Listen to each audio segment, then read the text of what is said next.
There is a moment, right before something great happens, where everything is still. A battlefield before the charge, a storm before it clears, a heart before it heals. This moment of stillness is where transformation begins. But here's the problem. We hate stillness. We want to move, fix, force, control. We want immediate change, and when we don't get it, we panic. That panic leads to desperation, and desperation leads to bad decisions. So today, I want to challenge you to do something radical, something counterintuitive. Be still, because in stillness, God moves. There is a moment in every crisis where the noise is overwhelming, where everything inside you screams for action. The urge to fix, to fight, to control takes over. Your mind races through every possible scenario, every worst-case outcome, every desperate attempt to escape. But in that very moment, there is another option, one that few people choose. Stillness. Stillness is not passivity. It is not weakness. It is the conscious decision to step back and resist the pull of frantic movement. It is the ability to silence the inner storm so that wisdom, clarity, and divine intervention can take their place. Most people mistake stillness for inaction, but that is far from the truth. In reality, it is one of the hardest disciplines to master, because in chaos, stillness feels unnatural. When everything is spinning out of control, the most instinctive response is to do something, anything, to feel like you are not powerless. But what if power doesn't come from striving? What if, in moments of uncertainty, true strength is found in restraint? Imagine a person caught in a riptide. The natural instinct is to panic, to thrash, to fight against the current. But the harder they fight, the weaker they become. Exhaustion sets in, the water overpowers them. But a trained swimmer knows something different. They know that survival depends on stillness. They know that the current cannot be fought head-on. But if they relax, if they conserve their energy, they can float until the tide shifts in their favor. The storm will pass, the waves will calm, and when they do, strength will remain. Life works the same way. When we are faced with adversity, our first reaction is often the wrong one. Fear distorts our judgment. Desperation leads to reckless choices. Anxiety pushes us to make premature decisions that only worsen our situation. But if we can learn to pause, to anchor ourselves in faith rather than fear, we gain something far more powerful than immediate relief. We gain perspective. Stillness is not about doing nothing. It is about waiting with intention. It is about positioning yourself in a place where you are receptive to God's direction instead of being ruled by your emotions. Many of the greatest breakthroughs in life come when we stop forcing things to happen and start allowing them to unfold. Stillness opens the door for divine movement. It makes room for clarity that cannot be found in chaos. It allows us to see the path we were blind to when we were consumed by fear. Throughout history, every great leader, every person who overcame insurmountable odds, had moments of forced stillness. Before the victory, there was a pause. Before the breakthrough, there was a waiting season. And that waiting was never wasted. It was preparation. It was refinement. It was the space where faith was built. So when life presses in, when the storm rages, when every fiber of your being tells you to panic, resist, be still. Because in stillness the turnaround begins. Faith is not the absence of fear. It is the decision to trust something greater than fear. It is the ability to remain steady when everything around you suggests that you should be frantic. Panic is the default response of the human mind when faced with uncertainty. But faith is the deliberate choice to resist that impulse. It is the ability to say, I do not need to have all the answers right now, because I trust that there is a plan unfolding beyond what I can see. Frenzy, on the other hand, is what happens when faith is absent. It is the constant need to manipulate outcomes, to control every detail, to exhaust yourself in a desperate attempt to force life into submission. The problem with frenzy is that it gives the illusion of productivity while often leading to destruction. People who operate in frenzy are always moving, but they are rarely progressing. They are running in circles, fueled by anxiety, unable to pause long enough to gain clarity. The more they strive, the more exhausted they become. The more they push, the further away peace feels. Faith allows a person to step back and acknowledge that some battles are not won through effort alone. Some obstacles are not overcome by force, but by alignment. Alignment with wisdom, with patience, and with divine timing. The greatest victories are often secured not by those who strive the hardest, but by those who trust the deepest. Trust is what allows a person to stand still in the middle of a storm, not because they don't recognize the danger, but because they recognize that panic will not save them.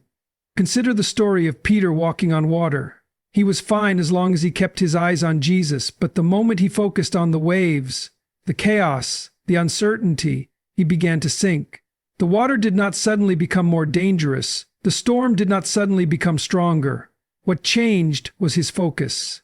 He shifted from faith to frenzy, and that shift determined his outcome.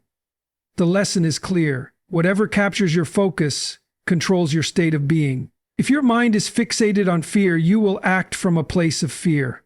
If your mind is anchored in faith, you will act from a place of strength. Frenzy blinds people to solutions. When fear is in control, logic disappears and wisdom becomes impossible to access. The more a person panics, the less they can see the path forward. But faith restores clarity. Faith brings a sense of calm that allows the right decisions to surface. It teaches patience when everything inside is screaming for urgency. It reminds you that not every problem is yours to solve, and not every battle is yours to fight. The difference between a life ruled by frenzy and a life ruled by faith is the difference between exhaustion and peace. One drains you, the other sustains you. One leaves you restless, the other strengthens you. Faith does not mean ignoring reality. It means choosing to trust that reality is not the final authority. Throughout history and scripture, transformation has always followed a recognizable pattern, one that begins with struggle, leads to stillness, and ultimately results in breakthrough. It is a pattern that repeats across generations, across individuals, and across the pages of history itself. The darkest moments are never the end of the story. They are the turning points before something greater emerges. In the Bible, this pattern is undeniable. The Israelites, trapped between Pharaoh's army and the Red Sea, faced what seemed like certain destruction. Every logical option pointed to defeat. But in that moment of panic, Moses did not tell them to run, to fight, or to surrender.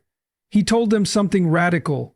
Stand still and see the salvation of the Lord. That moment of stillness, that refusal to be ruled by fear, became the prelude to one of the greatest miracles in history, the parting of the Red Sea.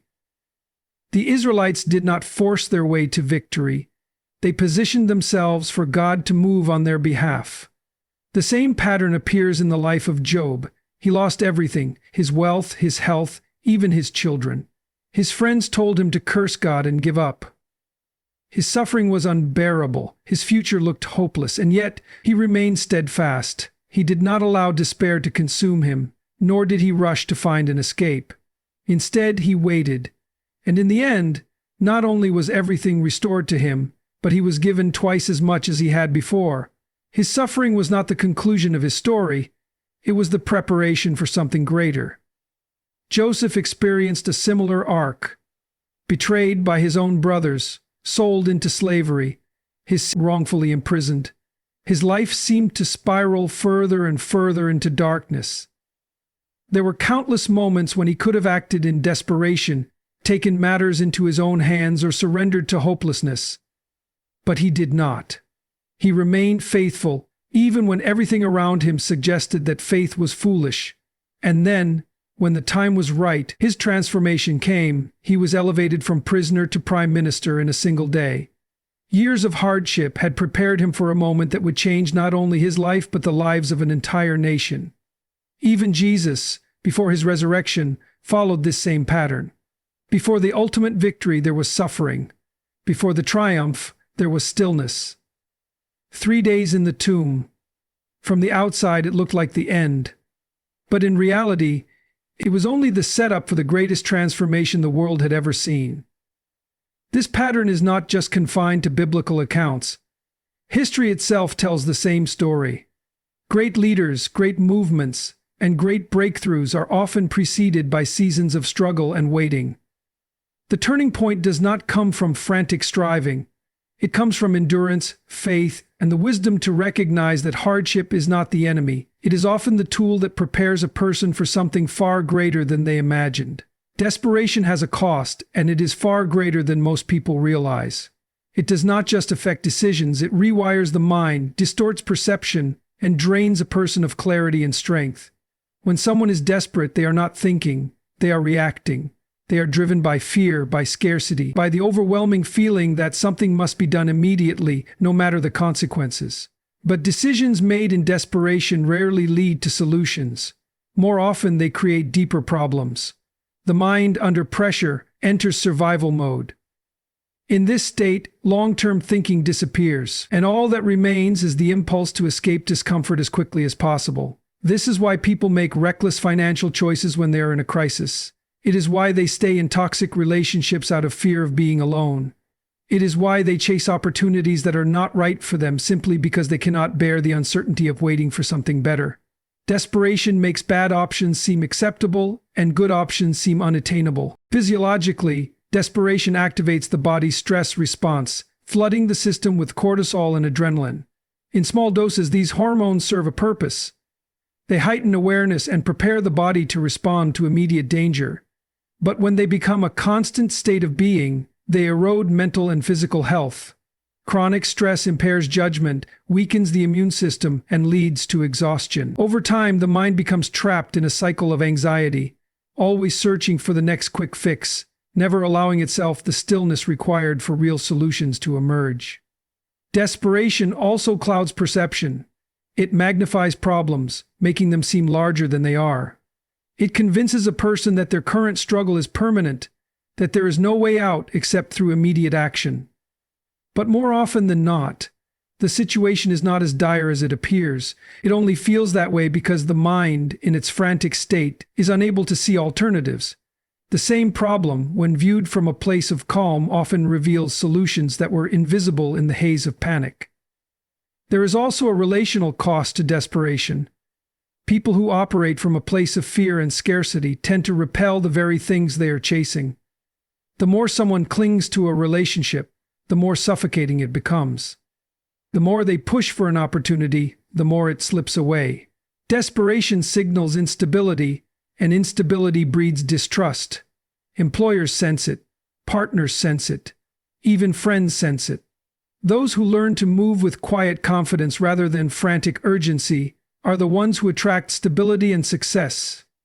Perhaps the greatest cost of desperation is that it blinds a person to divine timing. It makes them rush ahead when they should wait, settle for less when they should hold out for more, and force outcomes that were never meant to be. But when desperation is replaced with trust, when a person can be still in the face of uncertainty, clarity returns, strength is restored, and the right path becomes visible once again. Stillness is often misunderstood. People mistake it for weakness, for inaction, for passivity. But true stillness, the kind that requires discipline and trust, is one of the greatest displays of strength. It is not about doing nothing. It is about resisting the impulse to react out of fear. It is the ability to remain firm when every instinct is telling you to run, to fight, or to force an outcome. It is self-control at its highest level.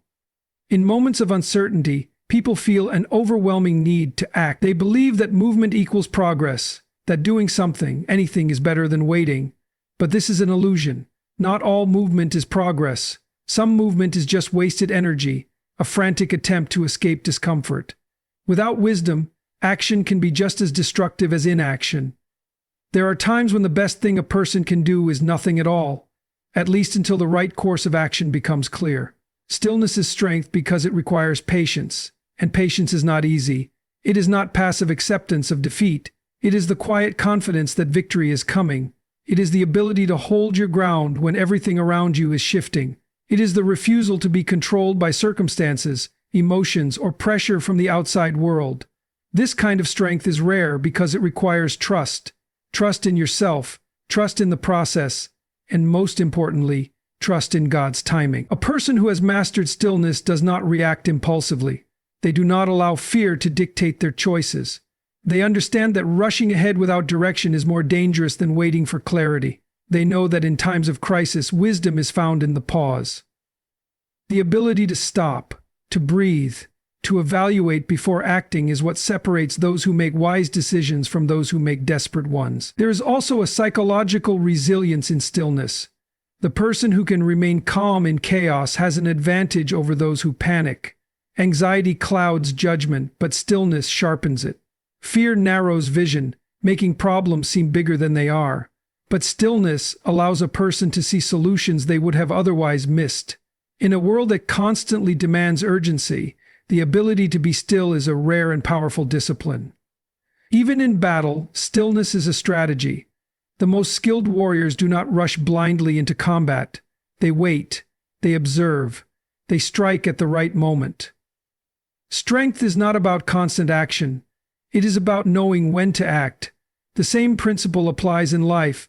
There are moments to move, and there are moments to wait. Wisdom is knowing the difference. Stillness is not for the weak. It is for those who have the strength to trust that they do not need to control everything. It is for those who refuse to let fear drive them. It is for those who understand that the greatest victories are not won by force, but by faith, patience, and the unshakable confidence that what is meant to be will come in its proper time. In every challenge, in every storm, and in every moment of uncertainty, there is a choice: to panic or to trust, to force or to wait, to react or to be still. True strength is not found in desperation, but in the ability to stand firm when everything around you is pushing for frantic movement. The greatest breakthroughs in history, both biblical and historical, have always come not from those who acted in fear, but from those who had the discipline to wait for the right moment, the right opportunity, and the right divine intervention.